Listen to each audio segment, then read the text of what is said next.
Welcome back to On the Ground. So, I'm just warming up the four-wheeler here again today. I got some new tires. Well, I still got to order two more, but these are Kenda Bear Claw XL 6x 24x8x12. It's basically the same size. I have the rear up front. Or up in my apartment. I just wanted to check and see how they measured up, and as you can see, it's not underweight or anything, but it's close to roughly the same size. But it has a flatter surface. It's not as round. The rear is the same. The tire's been out for a while. This is just the XL. It's got a little bit more lug pattern. Should have a stronger sidewall, hopefully. We'll find out. But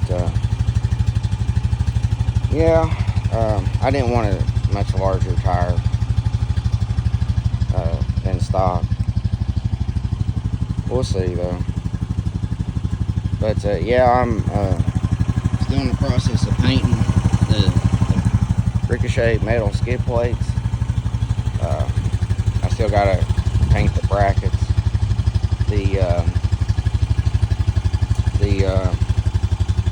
The plates themselves, the skid plates are painted on both sides. I might put another coat on it. But that's all that's going on right now. I'm just waiting for the weather to break so I can wash it off and change the tires out. And I'll probably be putting the skid plates on it soon after I wash it first. But I just wanted to let it run. Yeah, I haven't been able to get out and ride it. Not yet, but maybe in June. I'll be going down to West Virginia. Late June. And I'll take it down there and ride it. I'm still, might get me a GoPro Hero 13 or something. If I go on the Hatfield McCoy trails, if there's local trails I know to ride, I might just ride those instead, because I don't really like wearing a helmet. I know it's safer, but I only rode a helmet when I would ride on the Hatfield McCoy trails, because I'd ride local trails and then get on the Hatfield McCoy trail for a little ways or something, and then get back on the local trail. I rode the Hatfield McCoy trails.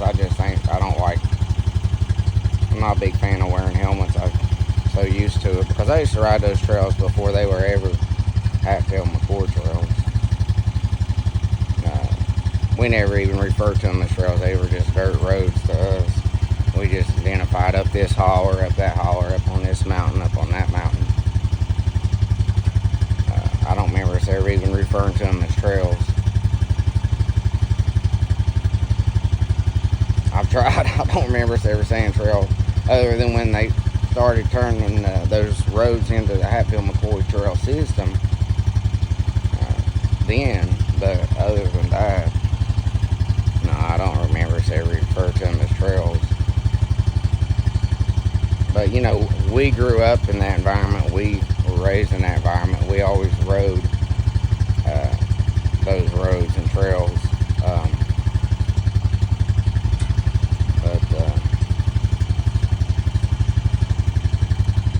I got to make some assessments on this machine, because I got that gear reduction kit,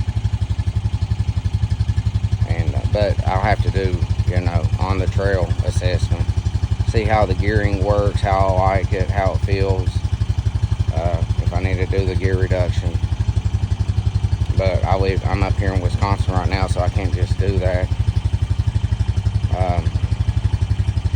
Finally got my vehicle straightened out, so I can go take this down there, pick up my vehicle. But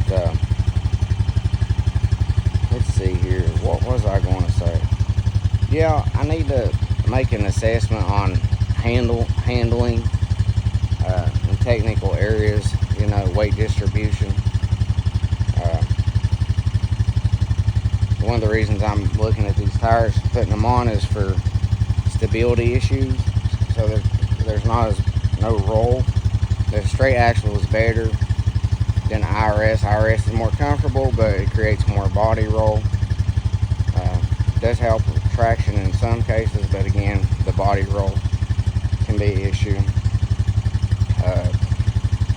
That's the thing about down there. Side-by-sides can be more dangerous because if you're climbing them out, depending where it's at, it's happened, but you just gotta be real careful. If you're climbing a mountain on a side-by-side and it rolls over or rolls back, you're strapped in till it stops. Maybe it'll just roll over on its side. Maybe it'll go into a barrel roll. That happens. If that happens, people got killed that way. They couldn't get out. That ATV, you can bail off. There's different ways to approach it, but you want to be careful. See, on a 300 or something, if you're on a hill and you're trying to avoid from flipping over, you can stand on this side and use your weight. You gotta hit the throttle, and lean forward, depending on how much you weigh. The bigger the machines, like a Can-Am or a Polaris, they're a lot heavier. This is 615 pounds. The 300 is about 475 or something. It's smaller. It's better because it's easier to handle in that technical terrain. This is a little bit more challenging. I think I weigh between 175 and 185, I think. So I wouldn't try to get in too technical of areas. I got to get familiar with it and the feel of the machine in the area first to see if I need to put wheel spacers to widen it, stiffen up the suspension, different tires. I don't know if these sidewalls are not strong enough. It just takes some practice, some assessment. I notice a lot of people sometimes when they're climbing them steeps, I was watching on YouTube, you don't want to put your tires in the rut. You want to straddle the rut. They just don't seem to always choose the best line. Maybe because I grew up there and I just learned to ride in the mountains for 30 years. But I just see the lines a little easier or something. I don't know. But people, they get in them ruts. Well, that's not what you want to do. You want to try to straddle the ruts. Sometimes it seems safer, but sometimes that's the wrong way to go about it.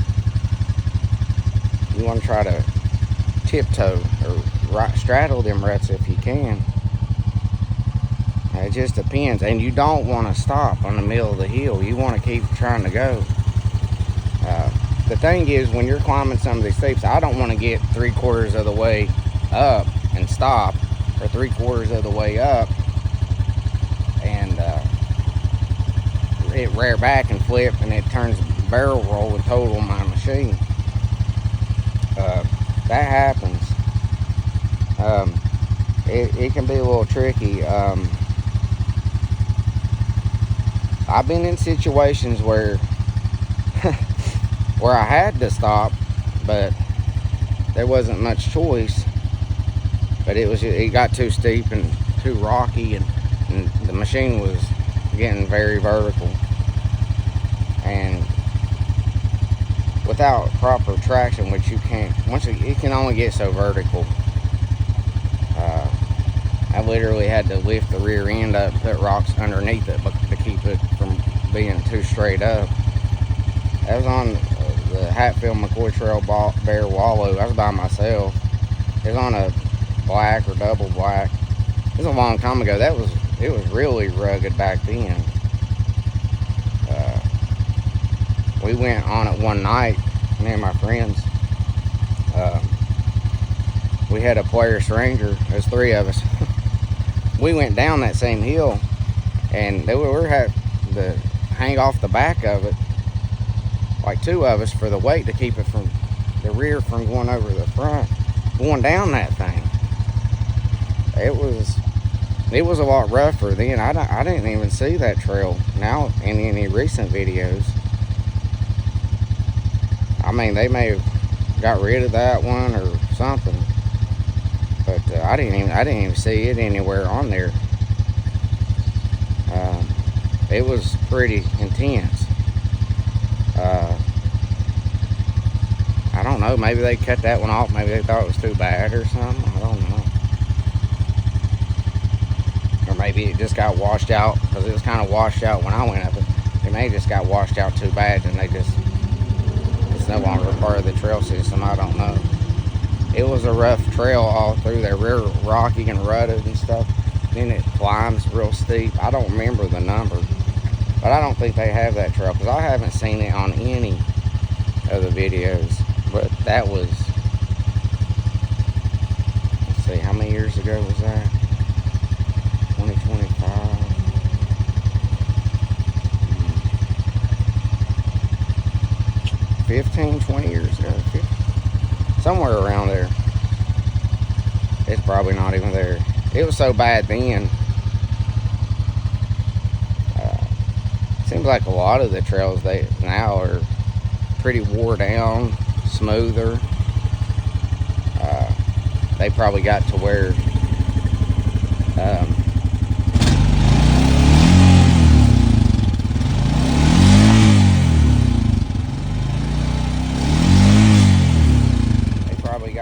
people didn't want to, or people probably got hurt too bad, because there's a lot of accidents that happen that, you know, you only hear about the ones where people get killed, but there's been a lot of injuries. The CAMC was claiming that there's this every weekend there was always a lot of injuries and stuff. But I try to tell people, you know, I noticed when people come out of town, they come to them trails.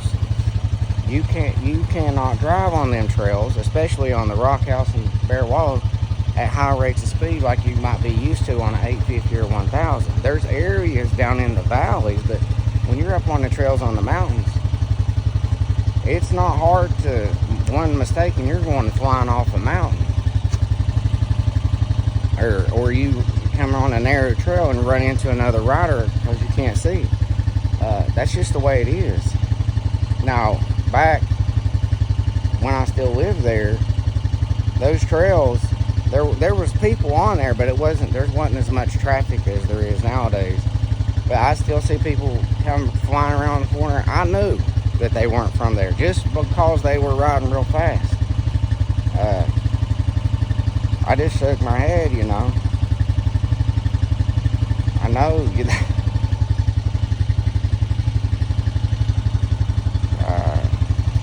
you just can't do that. You need to ride those trails frequently enough to where you know what's coming at least. But even then, you can't tell if somebody's coming the other direction. It's not like you can only go this direction on this trail. It's both ways, and it may just be as wide as your four-wheeler. Side-by-sides might be able to go on it. But I'm telling you right now, there's trails that even this, local outlaw trails, whatever people call them, they're just dirt roads to me. But even this rancher is not even, it's wide for this rancher. They're barely big enough for a 300, and it's rugged and steep, and you know, because some of them trails were made by those machines, and they're just as big as those machines because they go in between red oak trees and stuff up a hill. And, yeah, you have to be careful.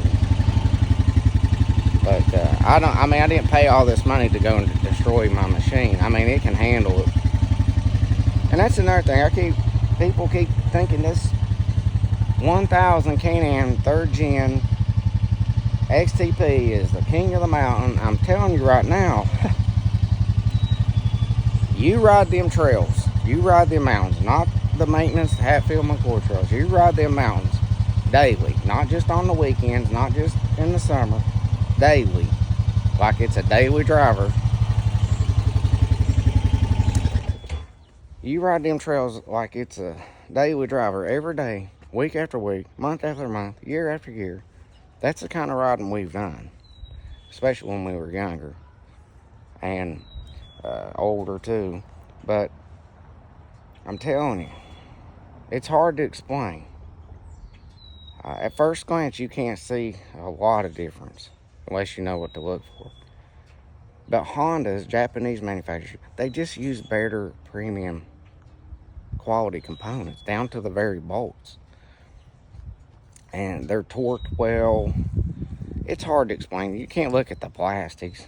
You gotta look at the metal, the gauge of metal, the quality of the paint, the bolts, the design of the frame, the racks, the weight. You know, weight makes components wear faster. You know, it's just they just Polaris and Can-Am over the long haul, they just don't hold together. They start rattling far apart. Stuff wears out and breaks. You know, people just ride them recreational here and there. Yeah, they may seem to be fine, but you ride it every day, all day, just casually riding up through the mountains and stuff. They just can't handle it. They've just never been able to prove themselves to be capable of that. The most miles I ever seen on a Polaris was 17,000. It was on a Ranger on a farm. I forgot what year it was. It had 17,000 miles on it, but it had to have engine work to get it there. It can't. Now, the Rotax engine's got more miles than 17,000. I've seen one with as high as 60,000, but I don't know if it ever required engine work to get it there. But Hondas, they 50,000. 2000 Honda Foreman had 181,000 kilometers, 112,000 miles. No engine work, no transmission work. Shocks had to be replaced, all the stuff that would wear out over 25 years. But, you know, they last. They can handle it, and that's just the way it is. They ride rough. People get bored and tired of them because it's the same old thing. And this Rancher, it's just... So share some of the components as far back as 2007. Straight axle design, but that's what I prefer for that type of area. I mean, you know, it's not a tank. It can't take a artillery shell or nothing, but it's, you know, it's not as heavy. It's easier to flip back over. If I roll this over on its side or flip it over, you know, Lord keep me safe, I don't get injured. But if something like that happens, I can get it back over on my own. Should be able to. Plus, I got a winch, but it's just that I didn't have an access point with a winch, and I flip it over. I can get it back over. I seen this one guy, he had a Can-Am Gent 3 1000 out in the middle of a flat area, snow, flipped it over. No winch point. Couldn't flip it over. It's too heavy. And if you get them stuck to those heavy machines, you can't get it side by side, same thing. Even a Pioneer 520, you can't get it out. It's too heavy without a winch point. These, you can get them out. So, you know, in areas out in the back country, and not just in West Virginia, if you're out in out in like Wyoming, Montana, Alaska, and you go way out into the back country, most experienced people tell you if you're on an ATV, they're likely going to choose a Honda or maybe a Yamaha or Suzuki or something. Not likely a Polaris or a Can-Am. Not if they're 100 miles away from civilization. The likeliness, the probability of a failure is much higher with Can-Ams and Polarises. You know, I'm not trying to bash on them. They got there's aspects about them that I like, but as far as your money's worth, long-term reliability, durability, how tough they are, how well they can handle the abuse, they just, not over the long term. People talk about racing Can-Am 1000s. Well, yeah, there's not a lot of 1000s out there. They have high performance, 8 horsepower and torque, but they can't handle daily abuse over the long term. They just don't hold up. You know, that Camaro right there, it's a Super Sport. Yeah, it's got a lot of horsepower and torque, but it's not going to last like a 2.7 liter Toyota Tacoma. That Toyota Tacoma will outlast that 10 times as long, you know. That's built for speed. It's built for acceleration. It's, you know, it's a performance machine. It's not meant to last for a million miles like a Toyota Tacoma. There are different reasons. The Can-Ams, yeah, you can race them. They got a lot of power, but you usually have to modify them dramatically for those specific applications. This machine ain't built for that. This is built as a tool, you know. It's not a recreational tool. People might use it as a recreational tool, but it's built for utilitarian work. You know, it's not built for rider comfort, you know. That's just the way it's built. I'm not trying to boast about it. It's just not built for that. If you lived where I come from, this is the type of machine you really want for everyday use. Or, you know, something like that.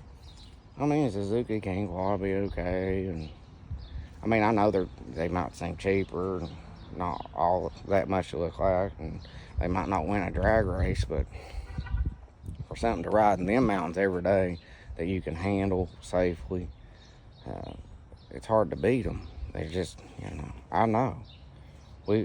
People have tried other stuff. They get tired of Honda. They'll buy a Polaris that rides like a pillow or something, but they usually end up going back to Honda because they start having too many problems. They've never been able to handle that terrain on a regular basis. And I don't know the mileage on them 300s and 400s. I mean, I know they're older machines, but they kept going. After 30 years, there wasn't really much reason to buy something different. People just get tired of them, maybe buy another one or something. But, you know, the overall design, basically, other than the plastics, straight axle, you know, longitudinal mounted engine, single cylinder. It does have EFI, but it's still got the mechanical cable lever four-wheel drive. It's got a limited slip, but like I mentioned before, when you pull this, it'll create enough friction to engage that wheel. But even in the mountains, differential lock, it can be convenient, but it's not absolutely necessary if you know how to ride. It's better in certain applications, but it's not necessary. I believe you can get a locker for this aftermarket if you want one. I don't want one, because I think it's either two-wheel drive or four-wheel drive with lock. I don't want to do that. But yeah, nothing really new. I do have them tires, and probably one of the next videos I'll